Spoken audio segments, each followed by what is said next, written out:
everybody back to This Is It podcast. My name is Devin, this is Brad, and today we are joined by the very special Georgia Satellites. What is happening, brothers? How we doing? Hello. Oh, yeah. Special. Yeah, special. You guys are legends. What are you talking about? Special K. Of course we are. Special. So real quick, what we're going to talk about is just introduce yourselves, all three of you, and just say where you're from. All right, I'm Bruce Smith, and I live in Atlanta, of course, Georgia, but I've been around, here and there. Actually born here in Massachusetts, but... Really? What part? Lawrence. Bad part. Okay. The bad part, yeah. The rock and roll part. And this is Todd Johnston. Hello, Todd Johnston. I'm the percussionist from Toad Ferry, Arkansas. I grew up in Atlanta, Georgia. You heard that? Toad Suck, Arkansas. That's a real place? But you got in Toad Suck. Don't do it like that. Don't let them do Toad Suck like that. So is profanity allowed? Yeah, absolutely. Yeah, I'm from a long line of broke ass motherfuckers. So there you go. Oh man! Last but not least, we got Rick. I'm Rick. I'm a Georgia guy. Yeah. Got you. So, fellas, how did you all get started in the music? How did you all, get started in this line of work? I saw the Beatles on Ed Sullivan. Pretty much over by then. Damn. Same here. Same here. Big fun. I went to see a local Atlanta group when I was 10 years old called Mother's Finest. My mom was finishing up her college degree, and I saw that, and I said, I want to do that. One of the greatest bands ever. Yep. So Still out there, too. Yep. Mother's Finest. I got to give it up to Barry Borden, BB Queen, who was the drummer at the time. It's because of him that I've done this. So, Thanks. So, what was life growing up where you guys were? What was it like? If you had to describe where you grew up to someone who's never been there before, how would you describe it? go ahead, Rick. I've heard this one on stage before. Did you ever see Gone with the Wind? Like that, only rougher. Damn. No. I grew up. I was an Army brat. I moved around a lot, so I was all over the place. So I got to check. So it's really conducive that I'm in this music business because we're always traveling, always meeting new people. So you have to adapt to a new situation when you get there. So I grew up that way, which was good. My father went to Vietnam, which was bad because I was kind of a hippie type. Oh shit. So peace and love. Didn't he take you to the barbershop? Never mind. Yeah.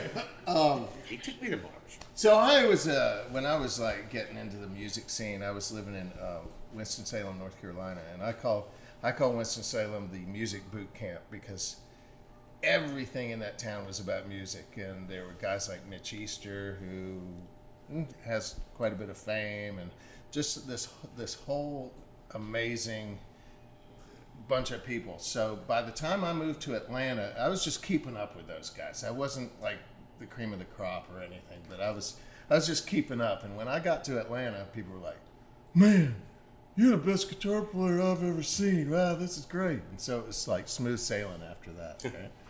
What about you, Todd? I grew up close to where Rick lives. In fact, we used to play. His property is right on where the ballpark is, and so we used to, get foul balls out of his parents' backyard when we were growing up. And I grew up listening. I had young parents, right? And so I grew up listening to pretty much the same stuff these guys were listening to. Rolling Stones, Faces, Beatles, Led Zeppelin, The Who. So that was kind of what shaped my whole thing. And then, of course, seeing my first concert at 10, I was like, that's I got to do that. Hey, I got to tell you, my first concert when I was 10 years old, maybe 9.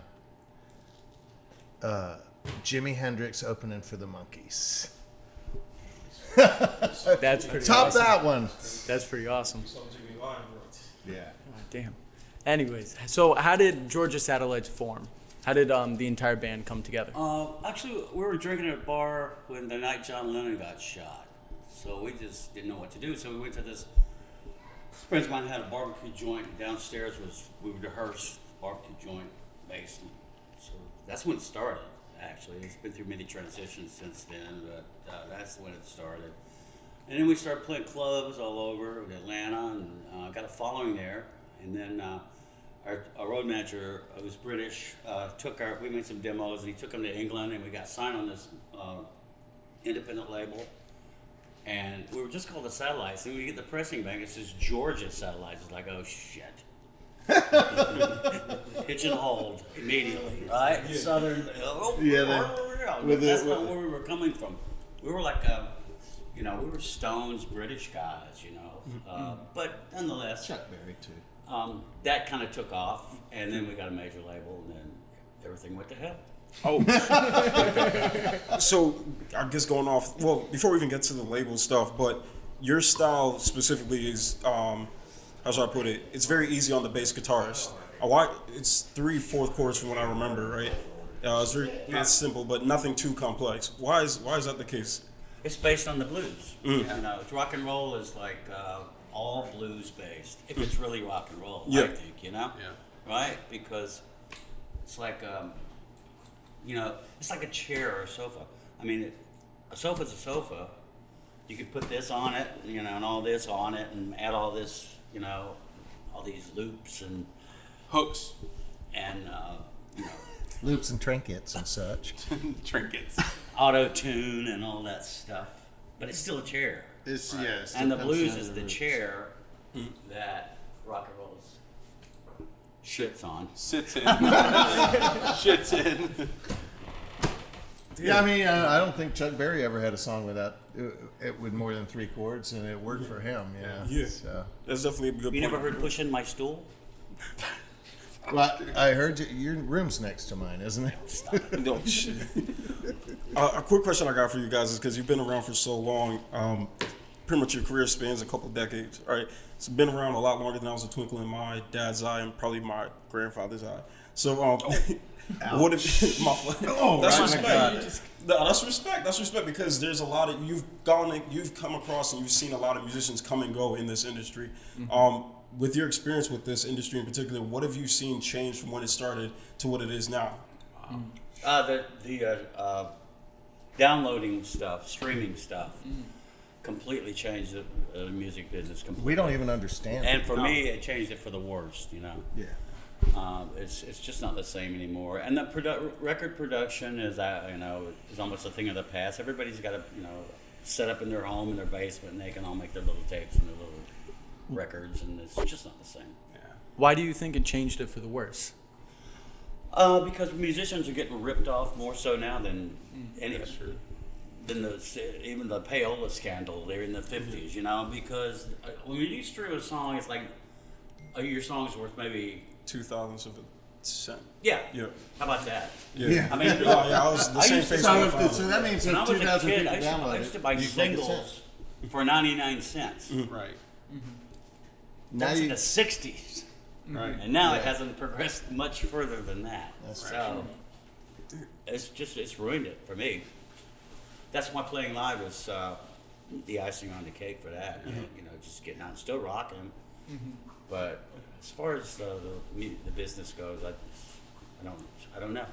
Well, more of a positive note, because labels suck in any instance, no matter what genre of music that we're finding at least. What keeps you guys going? What keeps you guys touring? We're all really good friends. And we love each other. We like to, some people go play golf and pay to do it and, whatever. But we cannot wait to get out of the house and meet up at the airport. There's no question about it. Plus, we smoke a lot of Flocka, too. Flocka, yeah. So that keeps going, man. Flocka, Flocka. Waka, waka, waka. So the Flocka and the friendship keeps you guys going. Yeah, we actually like each other. So The 2 F's, friendships and Flocka. Wait a minute, there's actually 3 F's, Rick, but never mind. You don't got to do the third one. Oh, yes, faking it. Oh, yes.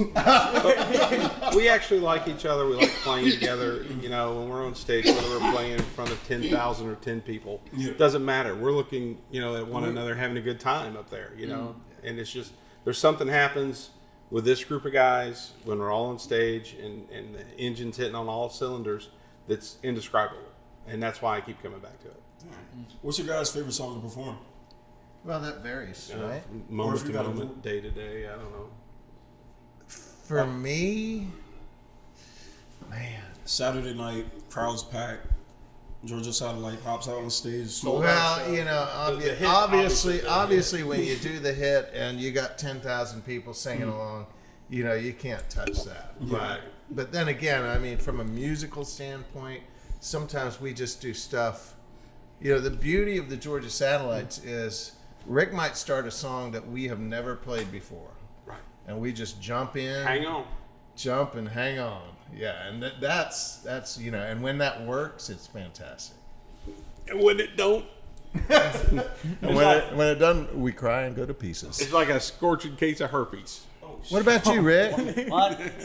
What about you, Rick? What's your favorite song to play? I play these songs so many times. Let's see. I like My Way. Our version of My Way. I did it my way. We don't do that one very often, of course, but boy, when we do, that crowd's right there. Right there, baby. Palm of the hand. Got him right there. Woo, Lord have mercy. My love favorite song to play is when all of a sudden Rick just starts talking on the mic. And I don't know what he's going to say, but usually I end up finding my crying towel because I'm laughing so All hard. the So. smoke. I love it. I don't know. I love them all, man. But if I had to say it, there's some songs that we do that I really enjoy playing. The faster up-tempo stuff. Don't Pass Me By, which was Ringo and the Beatles. I love our version of that. I love our version of Mr. Tambourine Man. I think it's exceptional. About the one about Trump, Mr. Tangerine Man? Ouch. Hey, we're not going to go there. I'll go there anytime. Yeah, I'll go in there with you too, man. I don't want to turn this into a CNN round table. So Take your shirt off. We're wrestling. Take off that little big shirt. So I was getting that lobster roll over there, and some guy comes to me and goes, "Hey man, are you Joe Perry?" I went, "Yeah, I'm Joe Perry after he fell off the boat and washed up on shore, bloated and dead." I mean, come on, man. I love it. I love it. Real quick, thank you guys for. We got a couple more questions, but thank you for sitting down with us. We do appreciate it. You guys are great, man. Our pleasure. Yeah. I know. I wish this was an hour. This is great. So the final question I got for you guys, I want to hear an answer from each of you because you guys have been around for so long. You've pretty much done everything. What's your definition of success? Success is like waking up and doing what you love every day. That's success. It ain't got nothing to do with money, fame, anything. It's just being able to be happy with yourself. You look yourself in the mirror every day and go, okay. Yeah. And then your wife comes back behind you and you go, fuck. Right. Take out the garbage. Yeah. No, yeah, I would agree with Rick. I think it's finding what you love to do, and finding a way to be honest with yourself while you're doing it. So, you know. Is this show censored by anyone? Can I take back cussing the whole time. that part about money? Oh, No, that wasn't right. Money's everything. Oh, Lord have mercy. No, man. No, they pretty much hit it, man. Success is, look, man, we get to hang out with people we like. People bring us liquor. And People bring us food. They brought us dinner tonight. And, Our fans brought us Yeah, beef tips and we rice. met some fans last night. They Fuck, brought dude. their stuff over. I mean, it's all about like hanging out, you know. I mean, I love that. that's it. anyway, before we let you guys go, where can we find you on the internet, social media? TheGeorgiaSatellites.com.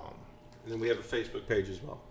All right, Georgia Satellites on Facebook as well too. Yes, sir. All right, But don't forget the. the Because we lost the password to GeorgiaSatellites.com years ago, and we can't figure out how to get in it, so we went to used the everybody's Georgia. birthday and social and girlfriend's middle name and See, because we still, unlike most of the '80s bands that are annoyingly sober, we still drink a lot. So things like that happen. Well, you heard it here, folks. Don't forget the and the Georgia Satellites if you want to hit up their website. Guys, thank you for coming through. Really appreciate it. Wish this was an hour, but sadly we got to go and you guys got to rock out. As always, everyone, thank you for watching this episode of This Is It podcast. Thank you to Melship Entertainment for sponsoring this episode and the Big E. And as always, I'm Brad. I'm Devin. And this is it.